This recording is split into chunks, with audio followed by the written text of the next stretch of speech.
Salut tout le monde! Dans cette série, je m'amuse à décortiquer des conflits politiques fictifs, issus d'œuvres de la pop culture, histoire de déterminer qui est de droite et qui est de gauche dans l'affaire. C'est surtout, bien évidemment, un moyen un peu fun de parler de ces concepts et d'en expliquer les subtilités. D'ailleurs, si vous ne l'avez pas déjà fait, je vous invite de ce pas à aller écouter mon épisode d'introduction dans lequel je donne des définitions précises de la droite, de la gauche, du centre, des extrêmes et dans lequel j'explique l'importance de tout ça. Ça vous permettra de bien suivre tout ce que je vais dire à partir de maintenant, parce qu'aujourd'hui j'ai envie de vous parler des X-Men et de la lutte des mutants pour obtenir leurs droits. Alors attention, j'ai pas lu les 3 milliards de comics qui existent, donc je vais juste me concentrer sur les films qui sont sortis au cinéma au moment où je sors cette vidéo, ce qui va déjà me demander de naviguer entre un certain nombre d'incohérences temporelles plus ou moins volontaires, et évidemment, je vais spoiler à profusion. Comme vous le savez déjà sûrement, l'histoire des films X-Men se passe dans notre monde, à peine remanié pour admettre l'existence des mutants, c'est-à-dire d'humains nés avec une mutation génétique qui leur donne des super-pouvoirs. Or, cette différence, qui marque parfois leur apparence, suscite la méfiance et la crainte du reste de l'humanité, qui rejette donc les mutants, cherche à les exclure de la société, à les dénigrer, voire à les exploiter contre leur gré ou les exterminer dans les cas les plus extrêmes. Et dans ce contexte, il semble donc que tous les personnages qui militent pour les droits des mutants, et qui cherchent donc a priori à établir une égalité entre les humains et les mutants, sont de gauche. Mais est-ce que c'est vraiment le cas ? Après tout, dans mon épisode sur la série Mercredi, j'ai déjà un peu débunké l'idée que lorsqu'une catégorie de la population revendique subir une oppression, c'est pas forcément le cas dans la réalité, et ça peut juste être un moyen de couvrir des stratégies de domination des autres classes sociales. Alors pour commencer, il faut se poser la question, est-ce que les mutants sont vraiment oppressés dans l'univers des X-Men ? Et la réponse est oui, très très clairement. Pour le coup, les preuves au fil des différents films sont absolument flagrantes. Rien que dans le tout premier, il y a le sénateur Kelly qui est à la tête d'un mouvement politique dont l'objectif est de faire passer des lois pour restreindre les droits des mutants. Dans le deuxième opus, et dans le film sur les origines de Wolverine, il y a le colonel Stryker qui mène des expérimentations non consenties sur des mutants, développe un sérum pour les priver de leur libre arbitre, se sert d'eux comme d'armes de guerre, mutile son propre fils parce qu'il est un mutant, mène une attaque sur un refuge de mutants, kidnappe des enfants mutants, puis planifie l'extermination pure et simple de tous les mutants du monde. Dans Days of the Future Past, on a aussi Trask qui développe des robots spécifiquement destinés à traquer et tuer les mutants. Et dans Logan, un scientifique développe des OGM pour supprimer leur pouvoir, tandis que la société pour laquelle il travaille fabrique en secret des clones enfants, mutants, qui sont considérés comme des biens et qui sont enfermés dans un centre pour mener toutes sortes d'expériences sur eux dans l'impunité la plus totale. Enfin, dans New Mutants ou dans Deadpool, on apprend même qu'il existe des centres plus ou moins légaux pour enfermer les jeunes mutants qu'on estime problématiques et les isoler du reste de la société, le tout servant a priori à les forcer à se mettre au service de capitalistes véreux. Mais au-delà de ces cas extrêmes, il y a aussi tout un tas de preuves beaucoup plus quotidiennes de cette oppression systémique. Déjà, l'école qu'a créée Charles Xavier accueille un grand nombre d'enfants qui ont tout simplement été abandonnés ou rejetés par leur famille et qui n'ont donc nulle part où aller parce que personne ne veut de mutants chez soi. Dans First Class, on apprend aussi que Mystique elle-même a été rejetée et a vécu seule à la rue pendant longtemps avant d'être recueillie par Charles Xavier. Diablo, que ce soit dans la première ou la seconde timeline, est clairement incapable de s'intégrer à cause de son apparence. Et dans de nombreuses scènes, on voit des gens commettre des micro-agressions, utiliser des termes péjoratifs pour désigner les mutants, expliquer que ce sont des monstres, etc. Et évidemment, il y a la fameuse scène dans X-Men 2 où Bobby doit faire son coming out mutant à ses parents et où, clairement, c'est pas bien perçu, au point que son frère le dénonce à la police en affirmant qu'il est en train de le prendre en otage. En fait, même dans l'affrontement final, la bienveillance du PDG de l'entreprise qui a développé le sérum pour priver les mutants de leur pouvoir cache en réalité un discours particulièrement discriminant. Certes, prendre le sérum est censé être volontaire, mais l'argument principal reste de dire que le fait d'être un mutant est problématique en soi et qu'il faut donc être libéré de ce fardeau. Et comme le film le montre très bien, ce qui semblait être une bonne intention dérive très vite, puisque le gouvernement finit par se servir du sérum comme d'une arme contre les mutants. Et évidemment, toute la situation provoque un débat au sein de la société et libère des discours d'autant plus stigmatisants envers les mutants.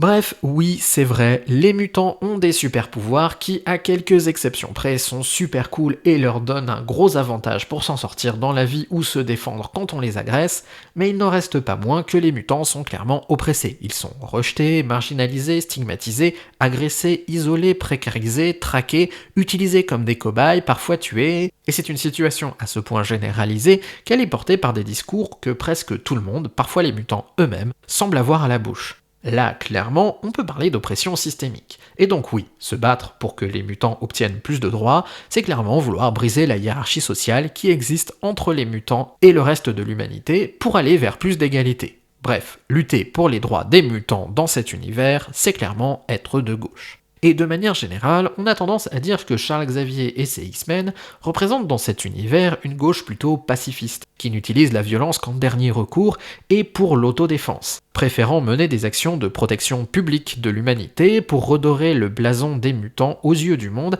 et ainsi amener petit à petit les discours et les mentalités à changer vers plus d'acceptation.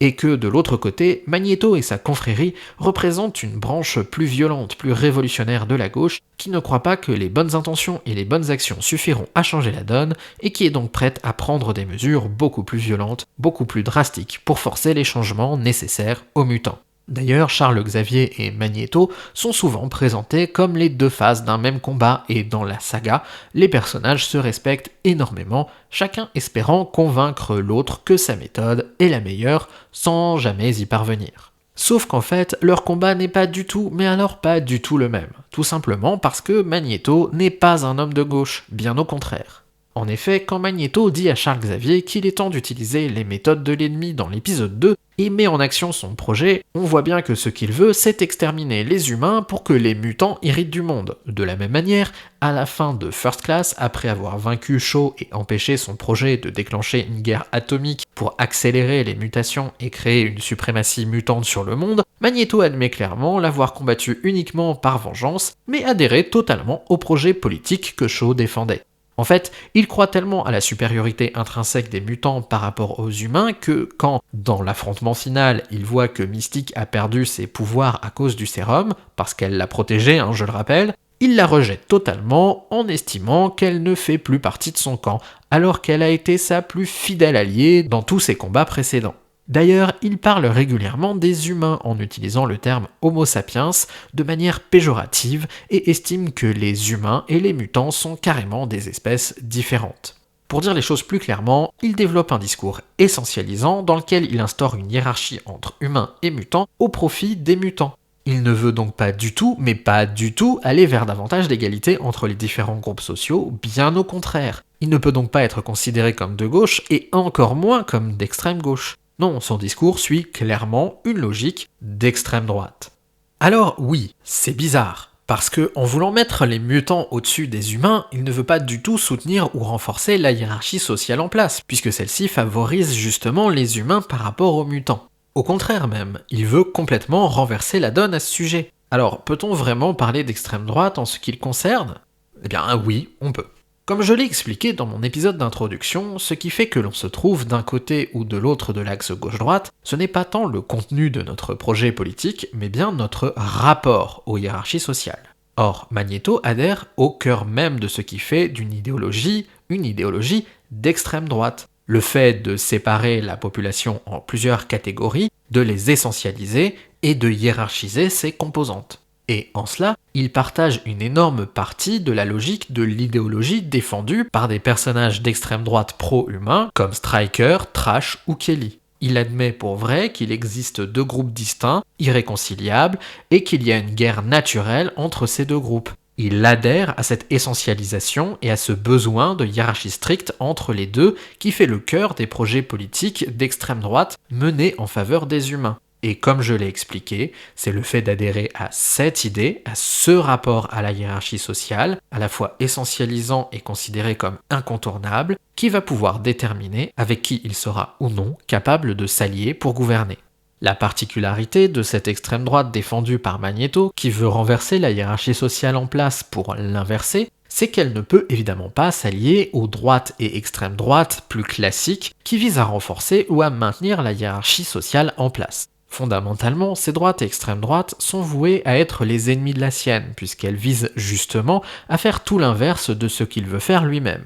C'est la raison pour laquelle Magneto passe une grande partie des films à combattre ces projets politiques-là, comme lorsqu'il s'allie aux X-Men pour combattre Stryker. Mais alors justement, le fait qu'il lui arrive de s'allier aux X-Men, une force politique qui prône clairement l'égalité et qui est donc de gauche, est-ce que ça prouverait pas qu'il y a un problème dans le fait de le catégoriser à l'extrême droite, ou dans la théorie de l'axe gauche-droite en elle-même? Si je suis la logique que j'ai définie dans mon épisode d'introduction, la gauche ne devrait jamais souhaiter s'allier à l'extrême droite et inversement. Pourquoi alors Magneto et les X-Men en viennent-ils à collaborer? Est-ce que c'est parce que c'est une fiction et que tout peut arriver dans une fiction? Non, la réponse est beaucoup plus simple que ça. En réalité, les X-Men et Magneto ne s'allient jamais vraiment. Du moins, jamais pour gouverner, pour appliquer un programme.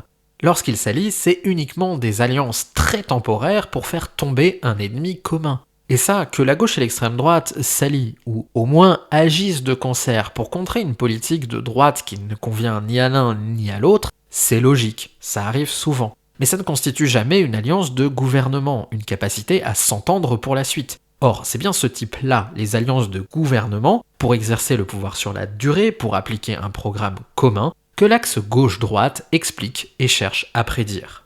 D'ailleurs, les films de la saga ne s'y trompent pas du tout, puisqu'à l'instant exact où leur ennemi commun est vaincu, les X-Men et Magneto s'affrontent à nouveau. C'est le cas dans X-Men 2, dans First Class et dans Days of the Future Past. La mécanique se répète systématiquement, les deux projets sont fondamentalement incompatibles, et une fois la menace qui pesait sur eux tous écartée, la division se révèle de nouveau au grand jour. Jamais les X-Men, qui se battent pour une égalité entre les mutants et les humains, n'accepteront de laisser Magneto aller au bout de ses plans de suprématie mutante.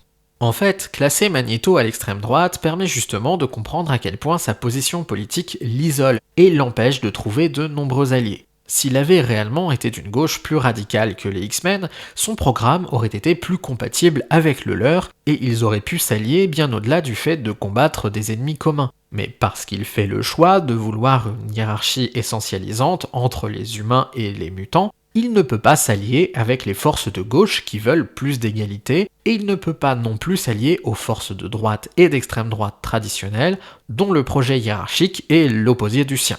Les seuls alliés qu'il parvient à trouver sont donc d'autres mutants qui, comme lui, adhèrent à l'idée centrale qu'il existe une séparation existentielle entre les mutants et les humains, que cela implique une guerre naturelle entre les deux groupes, et qu'il y a donc un besoin que l'un domine l'autre, et que ce doit être les mutants.